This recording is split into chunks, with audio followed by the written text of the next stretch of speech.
Salut les amis et bienvenue sur Master AI dans cette nouvelle vidéo. On parle beaucoup d'IA générative, mais aujourd'hui on va regarder ce que ça change concrètement pour nous qui développons au quotidien. Comme vous le savez, OpenAI vient juste de sortir la nouvelle version de son modèle de GPT-5. Et la nouveauté clé n'est pas seulement un gros chiffre de plus parce que ça fait un peu penser à Apple, on augmente juste un numéro, mais cela vient complètement avec une architecture unifiée, un nouveau modèle qui peut nous répondre en décidant par lui-même, en pouvant s'adapter à la complexité de la tâche de manière optimale. Donc dans cette vidéo, ce qu'on va faire, c'est qu'on va essayer de présenter ce qui a été mis en place concrètement, en quoi cette nouvelle version du modèle diffère des versions précédentes. Mais on ne va pas s'arrêter là, on ne peut pas parler de GPT-5 sans toutefois tester ce modèle. Donc j'ai préparé deux démonstrations où je vais tester concrètement les nouvelles avancées du modèle, ce que c'est capable de faire aujourd'hui pour nous par exemple des développeurs, mais pas que. Si c'est la première fois que je tombe sur cette chaîne, moi c'est Jordan, je suis machine learning ingénieur et sur cette chaîne on parle de data, on parle de Python et on parle de tout ce qui tourne autour de l'intelligence artificielle. Donc si tu découvres cette chaîne, n'hésite surtout pas à t'abonner pour ne surtout pas manquer les prochaines vidéos autour de l'IA. Alors qu'est-ce qui change concrètement des précédentes versions de GPT? Bon, déjà visuellement, vous avez accès aussi normalement à GPT-5. Si ce n'est pas encore le cas, le déploiement est en train de se faire de manière progressive. Mais directement, lorsqu'on prend en main le modèle, vous voyez déjà que les anciennes versions du modèle ont été dépréciées. Actuellement, vous avez uniquement la version GPT-5 si vous avez un plan gratuit, mais si vous avez un plan payant, vous avez le GPT-5 et le GPT-5 en mode de raisonnement. Donc tout à l'heure, quand on sera dans la phase de démonstration, je vais rapidement vous montrer la nouvelle interface et on va essayer de faire des cas pratiques, en fait de tester en fait les limites de ce modèle. Deuxièmement, nous avons plus de fiabilité lorsqu'on utilise le modèle. D'après OpenAI, ils revendiquent une certaine fiabilité, une baisse considérable des hallucinations. Comme vous le savez, si vous utilisez des modèles au quotidien, vous savez que ces modèles font face à plusieurs hallucinations. Donc avec cette nouvelle version GPT-5, les hallucinations ont connu une baisse considérable. Les articles qui accompagnent la sortie de ce modèle, en fait, ils ont noté que lorsque tu utilises le mode de raisonnement, en fait, ce mode qui est accessible uniquement à la version payante, la réduction des hallucinations est beaucoup plus nette parce que ça se comprend, parce que c'est un mode de raisonnement, ça veut dire qu'il a cette capacité de se remettre en question et de s'auto-évaluer à chaque fois qu'il génère une réponse. Ce qui fait en sorte que la réponse finalement générée à la fin est beaucoup plus fiable. Il y a tellement d'avancées avec l'arrivée de GPT-5, mais on va finir avec un dernier point pour l'écosystème. Nous avons Microsoft qui a déjà déployé GPT-5 dans Copilot. Ça veut dire que cette évolution va se propager très rapidement dans des outils que tout le monde utilise au quotidien. Là, nous sommes vraiment en train de faire face à une révolution dans le monde de l'IA générative. Très bien, maintenant passons de la théorie à la pratique. Là, je vais vous proposer deux démos qu'on va faire, que vous pourrez refaire bien évidemment de votre côté, en testant avec le même prompt que moi. Et dans chaque démo, ce qu'on pourra peut-être faire, c'est de tester la version déjà basique de GPT-5, dans la version GPT-5 normale. Et maintenant, pour ceux qui n'ont pas la version payante, on peut relancer le même prompt, mais en utilisant le GPT-5 en mode de raisonnement, pour essayer de comprendre en fait la différence, la façon de réfléchir et finalement le résultat que chaque modèle fournit à la fin. Donc sans plus tarder, allons-y. Là, c'est quand vous arrivez sur l'interface de chat de GPT-5. Ici, vous pouvez choisir le modèle. Donc avant, on avait plusieurs modèles. Donc là, ils nous ont vraiment simplifié. Il n'y avait plus le temps de se casser la tête à dire j'ai choisi quel modèle. Il y avait le O3, il y avait le GPT 4.1, le GPT 4.5. Donc il y avait énormément de modèles. Tout s'était impacté dans une version. Donc vous avez le GPT-5 normalement si vous n'avez pas la version payante. Et si vous avez la version payante, vous avez aussi le GPT-5 en mode raisonnement. Donc le premier test qu'on va faire, nous allons générer rapidement un site web, une landing page sans dépendance externe qui pourra directement être exécuté sur l'interface de GPT-5. Le but là n'est pas juste d'avoir quelque chose de joli, mais d'obtenir un artefact qui est testable. Ça veut dire exactement le genre de page qu'on peut brancher à une analytics ou encore embarquer dans une pré-vente. Donc imaginez que vous êtes en train de développer un projet et vous avez rapidement besoin d'une landing page pour vendre votre produit. Donc déjà, on va tester avec la version GPT-5 simple. J'ai préparé un prompt pour ça. Donc, je vais lui demander de créer un seul fichier, un index.html sans dépendance externe. Donc, il y aura juste HTML, CSS et JavaScript pour une landing page Paris Jazz Weekend. Donc, là, je donne quelques spécifications en fait, comme un gradient animé en arrière, une section de line-up en gris responsive, un CTA réservé. Donc, on doit pouvoir cliquer sur un bouton réservé. On va pouvoir rajouter un menu, une encre biais avec un peu de couleur et tout. Donc, je vais lui demander de faire ça, cette landing page là, avec du JavaScript bien sûr, qui va permettre d'activer ou désactiver un mode sombre. Donc là, je vais tester avec le modèle de standard de base et j'envoie la requête. On va voir ce qu'il va nous proposer.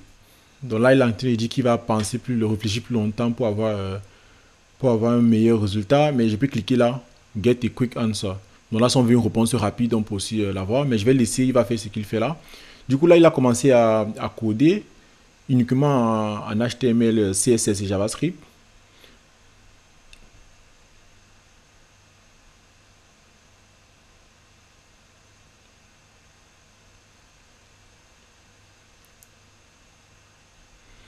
Ok, donc là, il nous fait le code complet. Après, vous allez voir qu'on a la possibilité d'exécuter le code.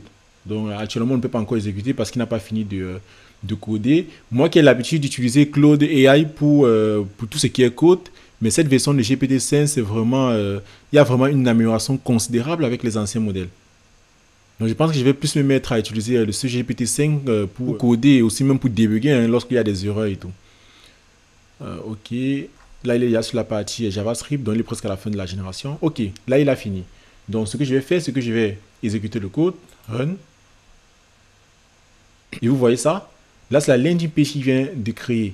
Avec justement le background qu'on peut animer comme j'ai proposé là. Là, je peux descendre. Je peux cliquer sur le bouton réserver ici. Je peux choisir le pass. Et là, je peux réserver. Et ensuite, est-ce que le mode sombre marche? Oui, le mode sombre marche. Donc là, je peux cliquer activer, désactiver le mode sombre.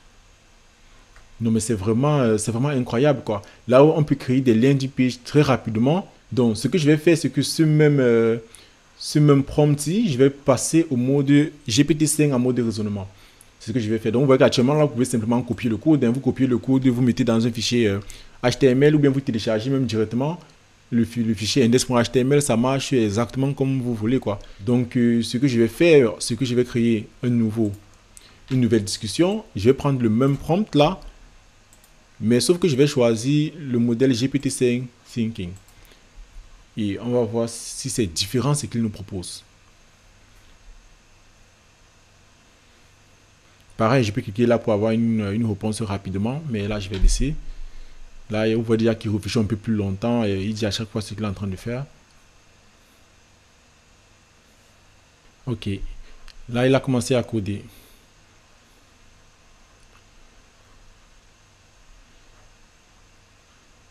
Là, il est en train de faire le CSS. Il fait toute la partie CSS. Ensuite, il commence avec le HTML. Et là, il est en train de faire le JavaScript. Ok, toujours environ 350 lignes de code. Là, je vais cliquer sur Run. Ok, là, c'est la version qu'il a proposée. Je ne sais pas ce que vous en pensez, mais là, le bouton fonctionne bien. Info, réservé. Mais là, est-ce qu'il y a le mode sombre? Oui, il y a le mode sombre qui marche bien. Ok. C'est pas mal, c'est pas mal. En fait, c'est vraiment très bien ce que ce modèle est capable de faire. Créer des pages comme ça. Là, on peut copier le code, on peut télécharger, on peut aussi partager. Ensuite, ce qu'on va faire maintenant, c'est qu'on va tester un deuxième prompt.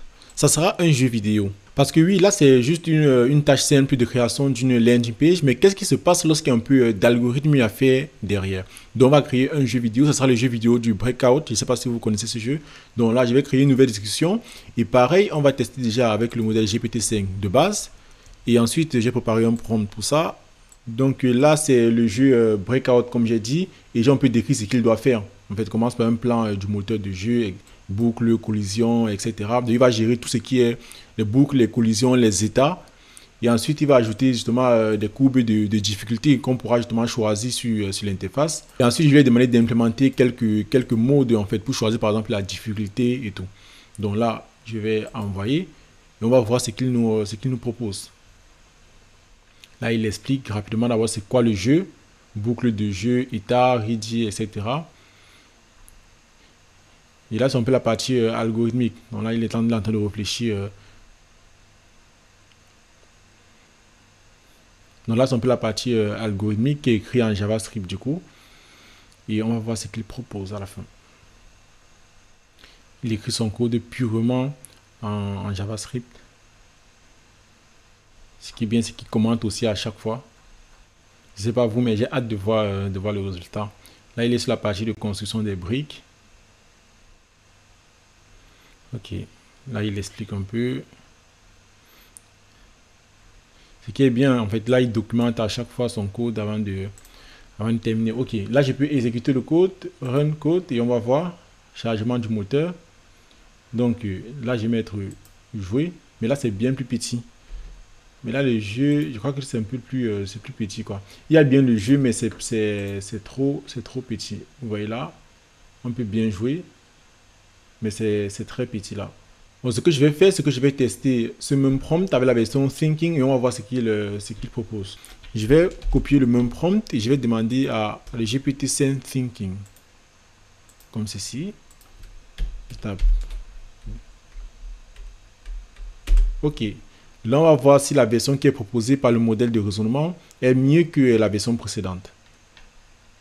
Donc, ok. Là, il est en train de... Il a commencé à coder là.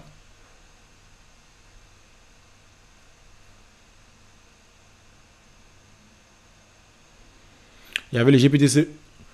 Il y avait la version précédente GPT-5. Je pense que si après la génération, on avait dit juste que c'est trop petit ici, de faire ça plus grand, etc. Je pense qu'il devait faire des mises à jour adaptées. Hein.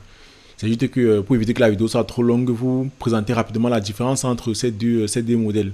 Peut-être vous réfléchissez, est-ce que je dois prendre la version payante? Là, vous pouvez avoir peut-être la réponse à votre question, quoi.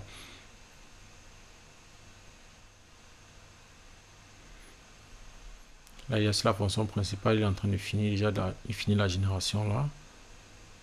Ok. Là, il dit tout ce qu'il a fait. Donc, on va exécuter le code directement ici pour voir ce que ça donne. Voilà. Vous voyez avec moi que la version Thinking propose déjà un résultat a priori qui est mieux. En fait, déjà là, c'est bien plus grand. Je vois des scores, je vois des vies. Et à chaque fois, il y a le niveau qu'on va pouvoir augmenter et on va pouvoir rejouer ici. Donc, est-ce que je suis prêt? Là, j'ai cliqué, on a dit espace pour lancer. J'ai tapé sur espace. Donc là, je mets prêt, je vais taper espace. Et là, j'ai fait ça. Du coup, game over. Vous voyez là, j'ai eu 0 vie. À chaque fois, les vies disparaissaient. Niveau 1, etc. Je peux cliquer sur rejouer.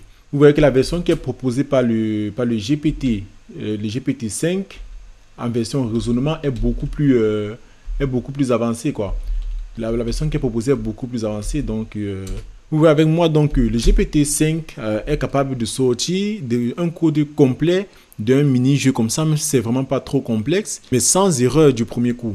Avant, GPT n'était pas capable de faire cela. Moi, ayant utilisé et testé bien GPT, c'était avec difficulté qu'il réussissait à sortir un code complet, par exemple comme ça, d'un jeu vidéo de près de 400 lignes de code. Donc là, on arrive à la fin de la démo. Vous pouvez tester toujours plein de choses comme ça. Vous pouvez tester plein de démos, fournir des fichiers, parce qu'il y a une capacité multimodale aussi.